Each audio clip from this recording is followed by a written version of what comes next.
ગાંધીનગરમાં ઇજનેરી અધ્યાપકોનો વિરોધ સામે આવ્યો છે। ઉચ્ચ શિક્ષણ કમિશનરની કચેરી ખાતે વિરોધ કરાયો છે। પડતર માંગણીઓ ન સંતોષાતા નોંધાવ્યો વિરોધ। લાંબા સમયથી બાકી પ્રશ્નોનો ઉકેલ ન આવતા અધ્યાપકોએ રોષ વ્યક્ત કર્યો। ઉચ્ચતર પગાર ધોરણનો લાભ મળતો નથી તેવી વિનંતી છે અને બદલીઓની પડતર અરજીઓ તથા સળંગ નોકરીને લઈને અધ્યાપકોમાં ભારે રોષ જોવા મળ્યો। અસંતોષ છે। માંગણીઓ નહીં સંતોષાય તો ઉગ્ર આંદોલનની ચીમકી પણ ઉચ્ચારાઈ છે।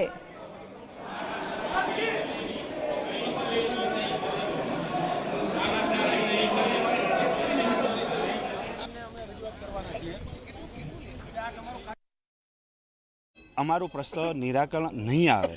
આમ તો અમને આશા છે શિક્ષણ વિભાગ અને સરકારશ્રી તરફથી કે ભાઈ આ કાર્યક્રમથી અમારા પ્રશ્નોનું નિરાકરણ લાવવા ચોક્કસ કંઈક ને કંઈ નિર્ણય લેશે જ, પણ છતાં જો નહીં આવે તો અમે આનાથી પણ વધારે જે જલદ આંદોલન કરવાની જ ફરજ પડશે તો અમે કરશું।